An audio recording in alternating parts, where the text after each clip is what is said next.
Hello everyone. आज हम flamingo का लेसन 4 द रैट ट्रैप पढ़ने वाले हैं। ओके, सो ये आपके टर्म 2 में आने वाला है। जो हमारा टर्म 2 50 मार्क्स का होगा उसमें ये चैप्टर बहुत इंपॉर्टेंट है। So now we'll begin the rat trap. The author of this lesson is Selma Lagerlof. Okay, she is a Swedish writer. वो कहाँ की राइटर है? स्वीडिश राइटर है। और उनके जो वर्क्स हैं वो कई लैंग्वेजेस में ट्रांसलेट हो चुके हैं। एक जो थीम उनकी नॉवेल्स में या आई शुड से उनकी स्टोरीज़ में हमेशा रहती है वो ये है कि that there is an essential goodness. एक अच्छाई जो होती है वो सारे ह्यूमन बींग्स में होती है और हमें उस अच्छाई को क्या करना है? हमें उस अच्छाई को बाहर निकालना है। How? Through love, through understanding. Okay, so this the background of the story, इस स्टोरी का जो बैकग्राउंड है वो कहाँ का है? वो स्वीडन का है, जहाँ पर आयरन ओर और आयरन पाया जाता है। सो जैसे ये कंट्री के बारे में बता रहे हैं, सो स्वीडिश जो है वो उसका हिस्ट्री कैसी है, जहाँ पे आयरन ओर्स और ये सारी चीज़ें हैं, माइंस हैं। So this depicts the history and legends of that country. Okay, और इस स्टोरी को कुछ एक फेरी टेल की तरह उन्होंने बताया है। जिस तरह से एक फेरी टेल होती है उस तरह से ये स्टोरी जो है वो हमें बताई गई है। The important thing is it is written by Selma Lagerlof. Okay, notice these expressions in the text infer their meaning from the context. Okay, तो ये जो सारे एक्सप्रेशंस हैं हमारे, ये जब भी चैप्टर में आते जाएंगे लेसन में, तो I will explain to you. Okay, so now we will begin with the lesson. Once upon a time, there was a man who went around selling small rat traps of wire. तो एक बार क्या था, एक आदमी था and what he used to do, वो rat traps बेचा करता था। रैट ट्रैप्स क्या होते हैं? ये if you can see, rat traps यानी कि जिसमें हम चूहों को बंद करते हैं। रैट, रैट इज़ चूहा एंड ट्रैप्स इज़ जिसमें हम उसे बंद करते हैं। तो वो रैट ट्रैप्स किसके बनाता था? Of wire. He made them himself at odd moments from the material he got by begging in the stores और at the big farms. Okay, तो वो क्या करता था, वो कैसे बनाता था? यानी या तो वो बैग करके जो भी मटेरियल उसे मिलता था उससे बनाता था, या फिर कहीं से भी उसे जो सामान मिल जाता था उससे वो रैट ट्रैप बनाता था। But even so, the business was not especially profitable, so he had to resort to both begging and petty thievery to keep body and soul together. Okay. तो लेकिन ऑब्वियसली हमें मालूम है कि रैट ट्रैप बिजनेस जो है वो इतना प्रॉफिटेबल नहीं है, प्रॉफिट उसमें इतना होता नहीं है। तो उसे क्या करना पड़ता था? वो बेगिंग भी करता था, भीख भी मांगता था, और पेटी थेवरी लाइक छोटे छोटे जो चोरियाँ होती हैं वो भी वो करता था।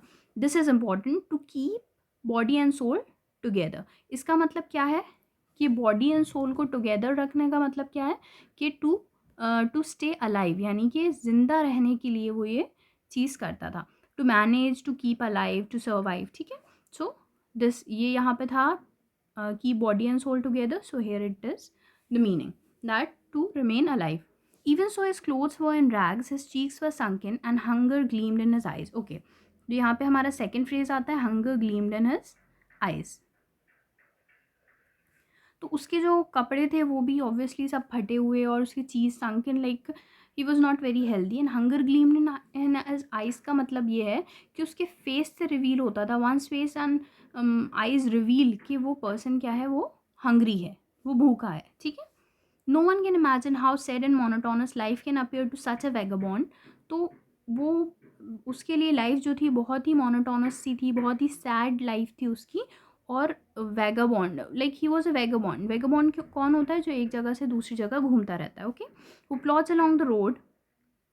Okay, so here we have the third phrase. कौन सा है? Plods along the road. This is the third phrase in the lesson. तो इसका मतलब क्या होता है कि we move along the road slowly but मतलब एक like to walk with heavy feets, ऐसे रोड पे चलना या कहीं पे भी चलना। So use to move around from one place to another, एक जगह से दूसरी जगह वो घूमता रहता था। Left to his own meditations, अपनी ही दुनिया में। But one day this man had fallen into line of thought which really seem to him entertaining. एक दिन वो एक सोच में पड़ गया और उसे वो सोच कैसी लगी? बहुत ज़्यादा इंटरटेनिंग लगी। He had naturally been thinking of his rat traps when suddenly he was struck by the idea. जब वो क्या कर रहा था, वो अपने रैट ट्रैप्स के बारे में सोच रहा था, तो वो उसके पास क्या आया? He was struck by the idea. उसके दिमाग में एक आइडिया आया।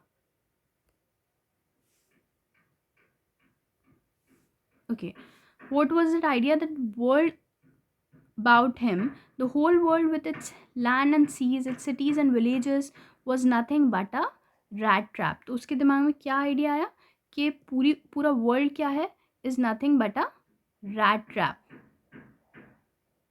जो पूरा वर्ल्ड है, होल वर्ल्ड जो है वो अपने लैंड्स के साथ, अपनी सिटीज़ के साथ, अपने सीज़ के साथ, अपने विलेजेस के साथ एक तरह से क्या है, एक रैट ट्रैप है.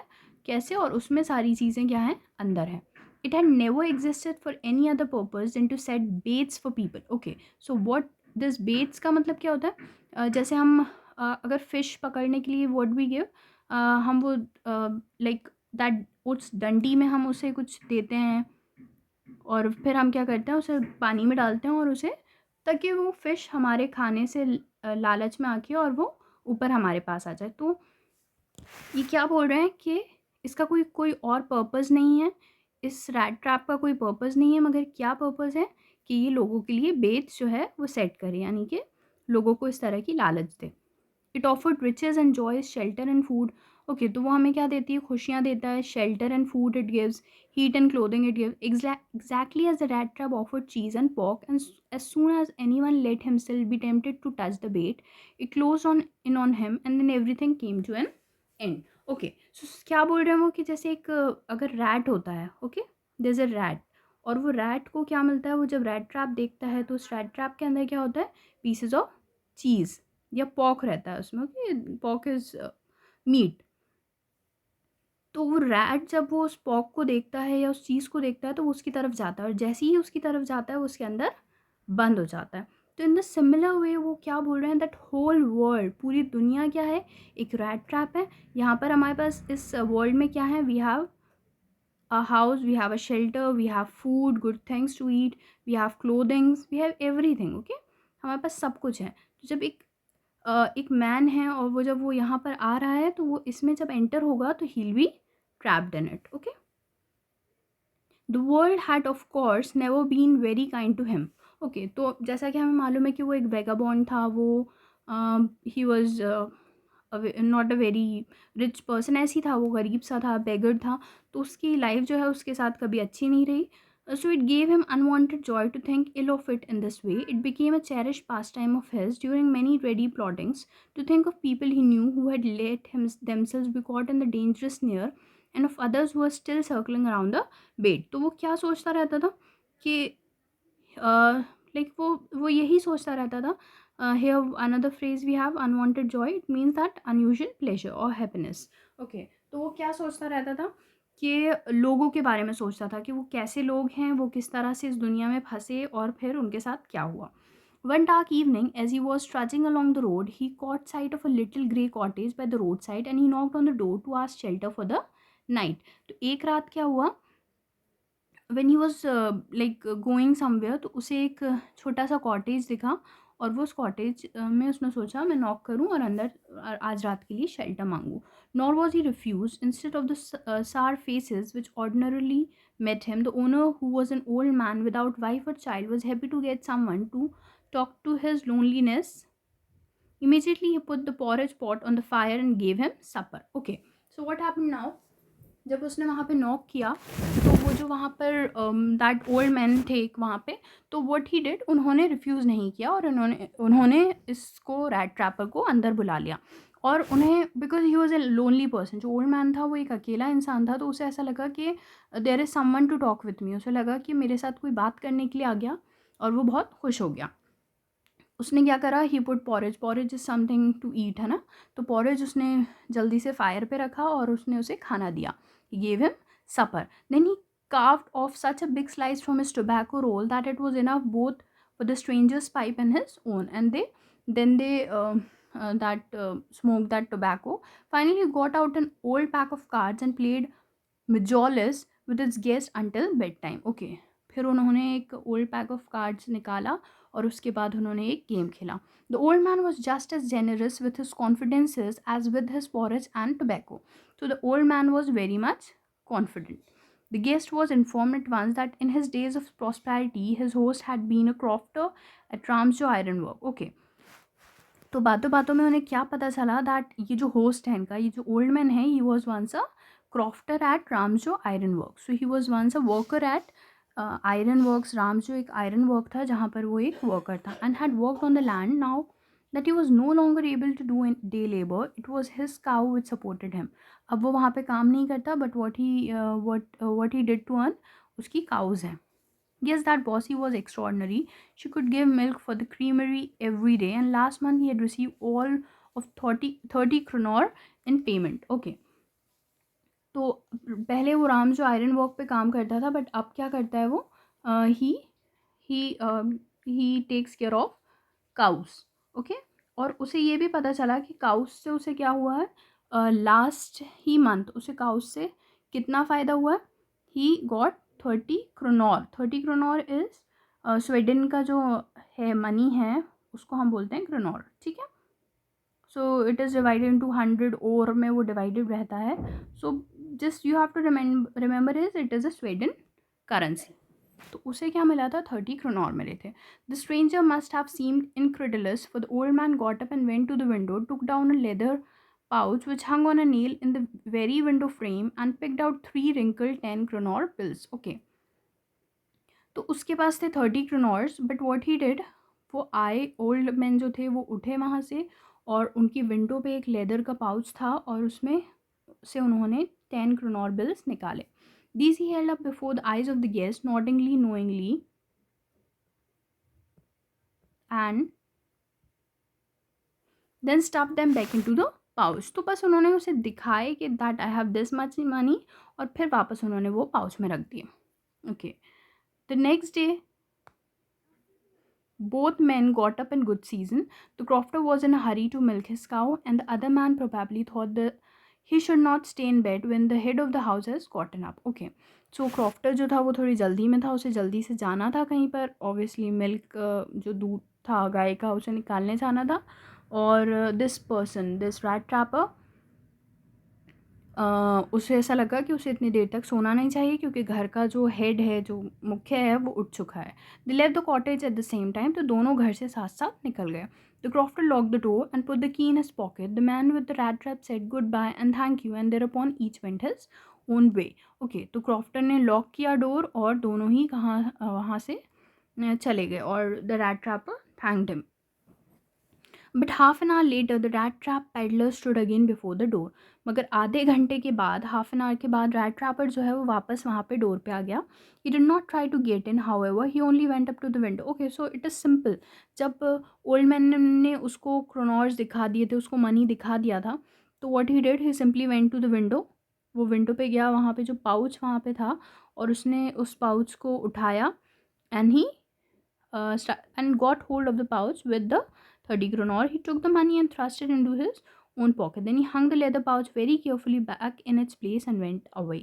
So what he did, वो उसे पता था कि इसकी जगह कहाँ पर है, विंडो पे है। सो ही टुक दैट पाउच, उसने उसने उसमें से 30 kronors निकाले और अपनी पॉकेट में रख लिया, और वापस पाउच वहीं पर रख दिया।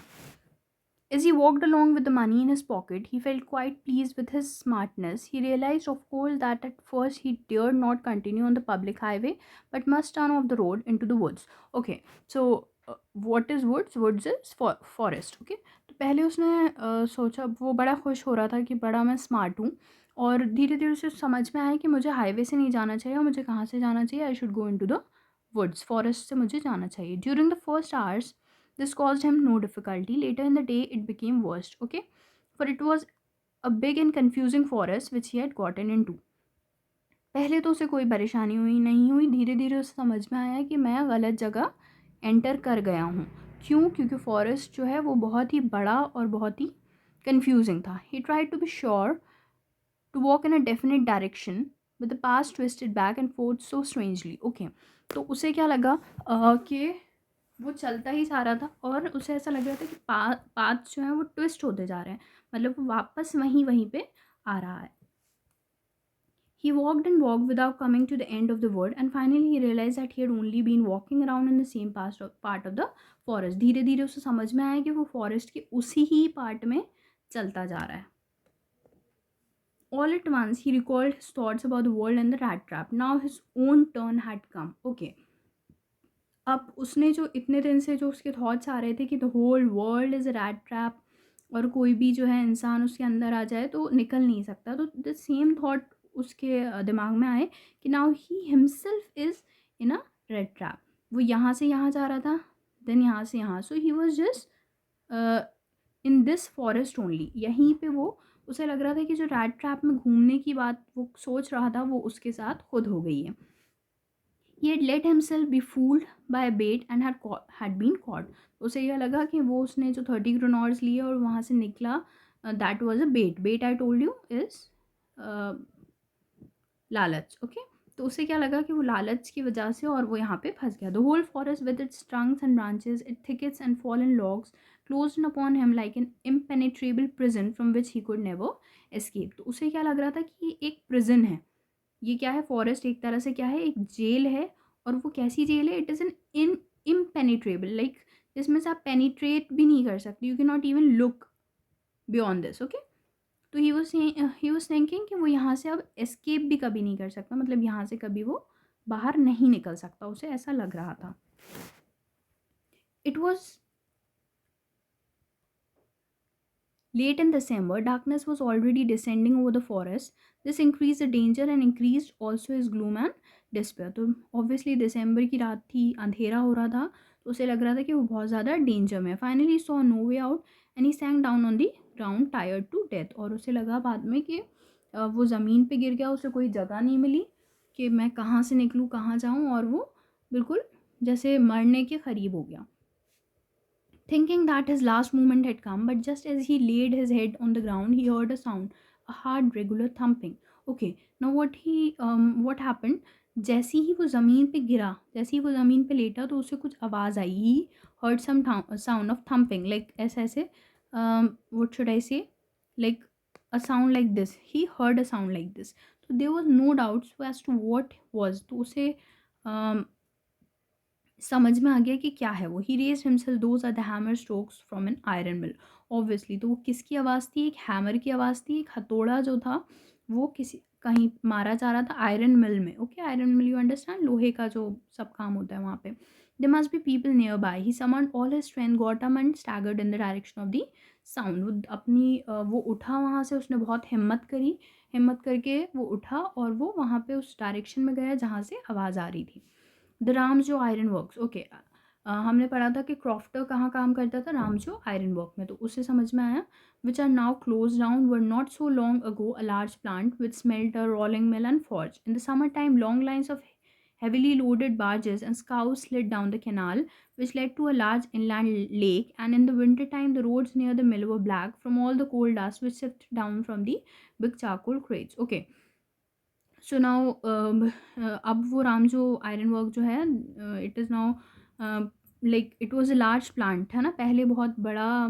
इट वाज अ बिजनेस जहाँ पे सारा काम होता था, like rolling mill, everything use to work there, like अब क्या है, इट और उसका वो डिस्क्रिप्शन बता रहे हैं कि द मिल वो ब्लैक, क्योंकि कोल की जो डस्ट है वो आती थी। तो they are just telling you about that place.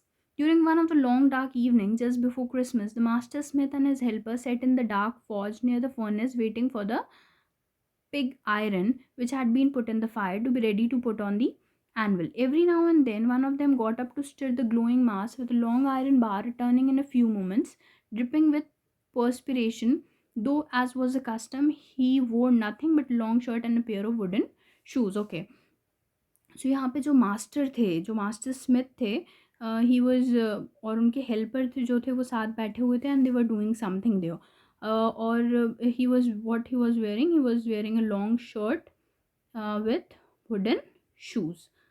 All the time there were many sounds to be heard in the forge. The big bellows groaned and the burning coal cracked.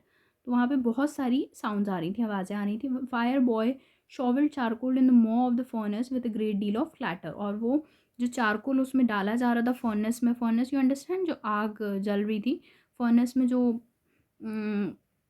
Charcoal डाला जा रहा था, उसकी सारी क्लैटरिंग जो आवाज़ रहती है वो आ रही थी. Outside road the waterfall and a sharp north wind web the rain against the brick tiled roof. Okay, और बाहर एक वाटरफॉल गिर रहा था, पानी का झरना था, जिसकी भी वहाँ से भी बहुत आवाज़ आ रही थी. It was probably on account of all this noise that the blacksmith did not notice that man had open the gate and enter the forge until he stood close to the furnace. Okay, तो इतनी आवाज़ों के बीच black Smith को समझ में नहीं आया कि यहाँ पर कोई आ गया है, तो जो रैट ट्रैपर था वो वहाँ पे अंदर चला गया था और वो फर्नेस के पास खड़ा था। Surely it was nothing unusual for poor vagabonds without any better shelter for the night to be attracted to the forge by the glow of light which escape through the sooty panes and to come in and to warm themselves. Okay, so obviously winter थी और दिसंबर था, तो वो वो जो जगह थी, जो फर्नेस के पास की जगह थी, उससे this rat trapper was very much attracted. The black Smiths glanced only casually and indifferently at the intruder. Okay, so who is an intruder? Intruder मतलब बिन बुलाए इंसान को कहते हैं, what should I say, बिन बुलाए मेहमान को कहते हैं. तो ब्लैक स्मिथ जो थे उन्होंने ऐसे ही देखा, लाइक ही डिडंट पे much attention towards him. He looked the way people of his type usually did, with a long beard, dirty, ragged, and with a bunch of rat traps hanging on his chest. तो ये कैसा था rat trapper?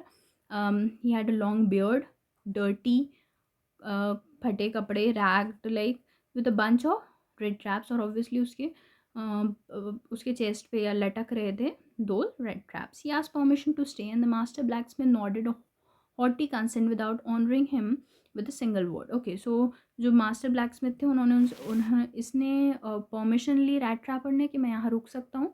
So the black Smith didn't said anything, और बस उन्होंने Nord करा. Nord is sir अपना हिलाया. The tramp did not say anything either. He had not come there to talk but only to warm himself and sleep. तो rat trapper ने भी कुछ और नहीं बोला, क्योंकि ऑब्वियसली वो यहाँ बात करने नहीं आया था. वो सिर्फ अपने आप को सिर्फ सोने आया था, और वो he wanted to be warm, उसे सर्दी लग रही थी. In those days the Ramsjo iron mill was owned by very prominent iron master. अब रामजो आयरन जो मिल है वो कौन चलाता है? एक बहुत ही प्रोमिनेंट आयरन मास्टर है, whose greatest ambition was to ship out good iron to the market. तो उनका सबसे बड़ा एम्बिशन क्या है, सबसे बड़ा टास्क जो वो सोचते हैं कि मैं ये करूँगा, वो क्या है? That ship out good iron to the market.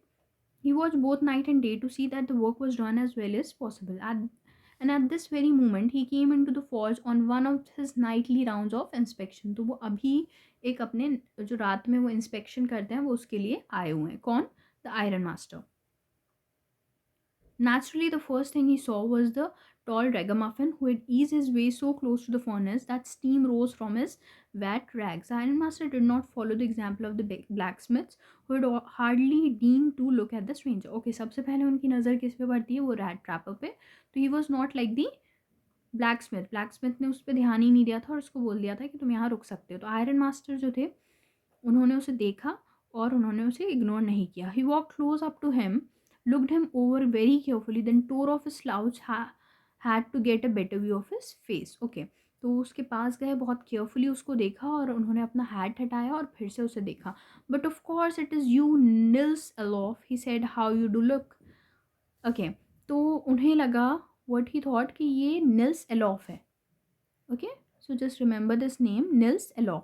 How you do look. The man with the ratchets had never been before seen the Iron Master as Ramjo and did not even know what his name was. तो जो rat trapper था लेकिन वो उन्हें iron master को नहीं जानता था.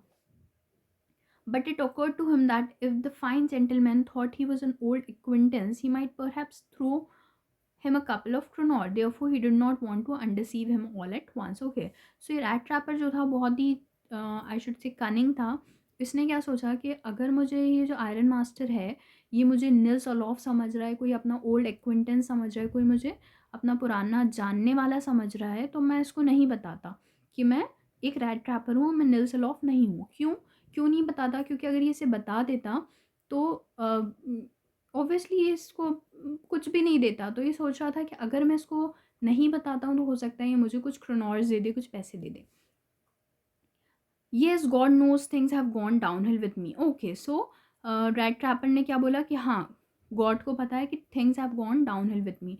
Things have gone downhill with मी का मतलब होता है कि मेरे साथ चीज़ें जो हैं वो बहुत बुरी हुई हैं. You should not have resign from the regiment, said the iron master. तो वो क्या बोलते हैं कि आपको रेजिमेंट से रिज़ाइन नहीं करना चाहिए. तो वो क्या समझते हैं कि आर्मी में थे तो उससे बोलते हैं कि आपको आर्मी से रिज़ाइन नहीं करना चाहिए था। That was a mistake, if only I had still been in the service at the time it never would have happened, well now of course you will come home with me. Okay, तो वो क्या बोलते हैं कि हाँ, अगर मैं, हाँ, वो मेरी मिस्टेक थी कि मुझे वहाँ से रिज़ाइन नहीं करना चाहिए था। To go along up to the manor house and be received by the owner like an old regiment comrade that however did not please the tramp. Okay, तो अब वो क्या बोल रहे थे, जो आयरन मास्टर थे वो रैट ट्रैपर से बोल रहे थे कि तुम्हें अब क्या करना है, मेरे घर चलना है। क्यों चलना है घर? क्योंकि यहाँ पे मैं तुम्हें रात भर नहीं सोने दूँगा और you are my old acquaintance, तुम मेरे पहचान की हो, now you will have to come with me to my home. Okay, so students, अभी हमने ये चैप्टर जो है वो आधा किया है एक्सप्लेन। अब हम नेक्स्ट क्लास में या नेक्स्ट वीडियो में हम इसको पूरा एक्सप्लेन करेंगे। सो